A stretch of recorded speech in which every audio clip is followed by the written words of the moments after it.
Bonjour à tous. Alors moi je m'appelle Pierre, j'ai 33 ans, j'habite à Bordeaux, je suis originaire de Pau dans le 64 et je suis au chômage actuellement. J'ai en effet quitté mon travail, j'étais conducteur de train dans une filiale de la SNCF. Et dans ce parcours professionnel, j'étais représentant du personnel au CE de mon entreprise, ce qui m'a valu de faire de la politique. Et dans l'exercice de ce mandat, j'ai soulevé beaucoup de questions dans l'entreprise qui ont dérangé, qui m'ont amené à être en conflit avec les intérêts de l'entreprise, de la direction, pour protéger les salariés, ce qui m'a valu beaucoup de pression, un rouleau compresseur juridique, et de devoir choisir entre soit vivre un enfer au travail, psychologiquement parlant, soit mettre mon entreprise au prud'homme, soit demander une rupture conventionnelle, ce que j'ai fait, parce que je n'avais pas envie de me battre. Alors je vous raconte ça parce que c'est quand quelque chose ne va pas bien dans la société, quand au travail ça ne va pas bien, quand sur le plan économique on a moins de moyens, le pouvoir d'achat diminue, quand il y a du chômage, quand il y a des délocalisations, quand l'agriculture est menacée, qu'on n'a plus notre indépendance agricole, quand on est obligé d'acheter des produits de mauvaise qualité. Quand tout ça se passe, eh bien, il y a des causes. Et si aujourd'hui je donne ma voix à l'UPR et à François Asselineau, c'est parce que, notamment, c'est un mouvement d'utilité publique qui explique ce que aucun autre politicien et ce que aucun autre mouvement politique n'explique. C'est-à-dire la cause des causes et les solutions, les vraies solutions.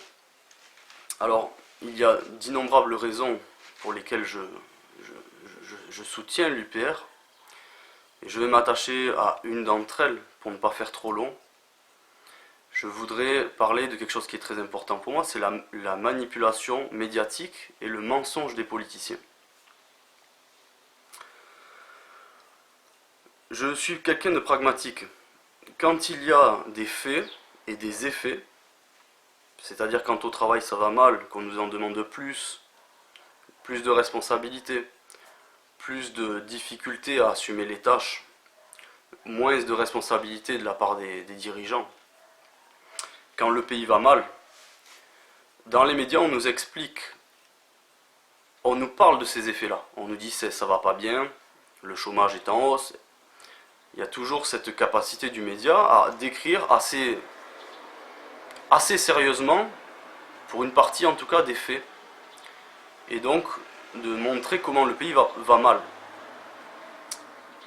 Mais j'ai remarqué aussi que dès que quelqu'un comme François Asselineau apporte un discours cohérent, profond, sourcé, analytique, précis et construit pour expliquer comment on passe des effets pour remonter vers les causes qui expliquent ces effets-là, alors automatiquement ce type de personne-là est taxé de complotiste et ça devient presque insultant pour le téléspectateur que je suis par exemple.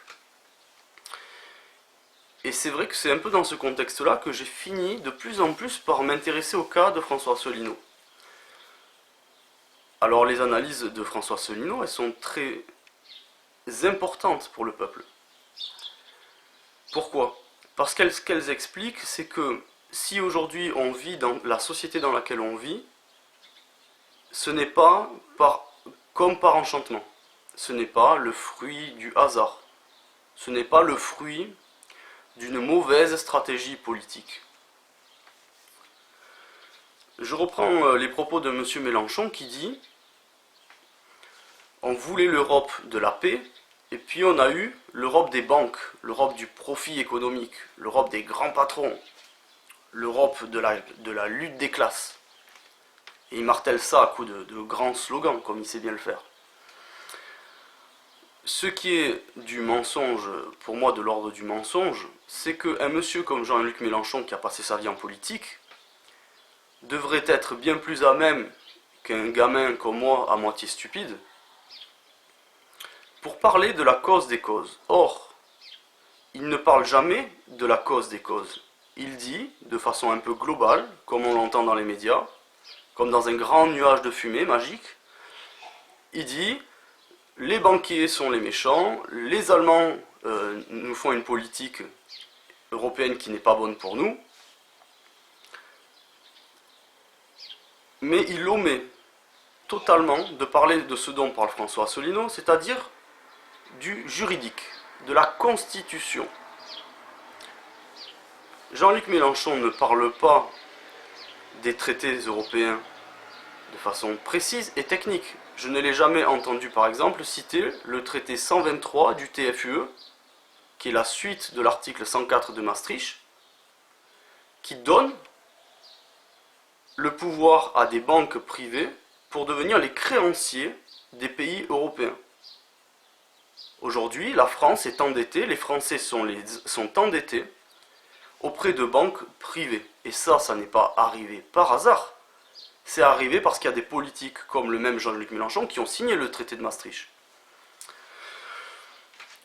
Ce que j'essaie d'expliquer par là, et que tout le monde comprendra tôt ou tard, et les gens de l'UPR, s'ils rejoignent le mouvement en masse, c'est parce qu'ils ont compris. Notre soumission actuelle, notre asservissement, n'est pas dû au hasard ou à une mauvaise conduite politique. Il est dû à une volonté des banques de gagner de l'argent sur les peuples au travers du mécanisme de la dette. Je ne vais pas expliquer comment ça fonctionne parce que tout le monde peut trouver ça sur Internet. Mais il faut comprendre qu'aujourd'hui, si les grands groupes financiers et les grands lobbies dictent la politique que doit être celle de la France au niveau de la Commission européenne et de la Banque centrale européenne, au travers de textes constituants et constitutionnels que sont les traités européens, si cela est arrivé, c'est parce qu'il y a une volonté. Il y a une volonté à la fois de ces groupes financiers de gagner de l'argent de cette façon-là, en étant les créanciers de la France et des autres pays européens, et il y a une volonté des politiciens de se plier à cette volonté des banquiers. On ne peut pas l'expliquer autrement. Pourquoi on ne peut pas l'expliquer autrement? Parce qu'il y a des textes juridiques. Quand M. Sarkozy a passé le traité de Lisbonne, je rappelle que nous avions dit non à 55% à la signature du traité de Rome en 2005. Quand M. Sarkozy a signé le traité de Lisbonne, on aurait dû le mettre en prison. Parce que il a fait quelque chose qui était complètement anticonstitutionnel si on suit la cinquième constitution, la constitution de la 5e République française. Il a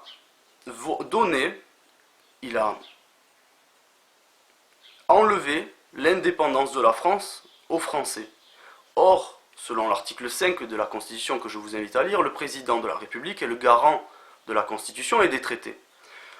Donc, le jour où Nicolas Sarkozy, dans une pseudo-démarche légale qui n'était pas du tout légale, a donné la France sous le diktat des traités européens, en fait, juridiquement parlant, on aurait dû le mettre en prison. Alors comment cela a-t-il été possible? Pourquoi il y a tant de politiques qui nous disent l'Europe c'est bien, il faut une autre Europe, il faut continuer dans l'Europe et dans les traités européens sans jamais nous parler de l'article 63 des traités du TFUE par exemple, de l'article 48, de tous les articles qui sont les causes des effets du quotidien que nous vivons. Les délocalisations, la perte de l'agriculture, le chômage, la pauvreté qui s'accroît en France. Si cela est possible, c'est parce qu'il y a une volonté, il y a un accord entre les politiques qu'on peut dire européistes, atlantistes, et la puissance économique qui essaye d'imposer par la juridiction un dictat, donc un dictat juridique, constitutionnel aux États européens. Je donc reviens sur François Asselineau, qui aujourd'hui est taxé de complotiste, et je me suis rendu compte combien les médias, finalement, travaillent tous pour les intérêts des grands patrons, qui aujourd'hui, légalement, enfin, dans un tour de passe-passe qui est illégal, mais qu'on croit légal, qui légalement, donc, pseudo-légalement, pille les États européens. Il n'y a aucun média qui en parle, mais c'est normal. Les médias, ils appartiennent à des milliardaires. Les mêmes milliardaires qui gagnent de l'argent à endetter la France et à prêter de l'argent avec intérêt à la France. Jusqu'alors, j'ai toujours détesté les politiciens, parce que je ne comprenais pas pourquoi je les détestais, mais je comprenais qu'ils se foutaient de notre gueule. Ben voilà, grâce à François Asselineau et à l'UPR, j'ai compris pourquoi. J'ai compris qu'en fait, notre pouvoir nous était enlevé juridiquement parlant, parce qu'il y avait une adhésion.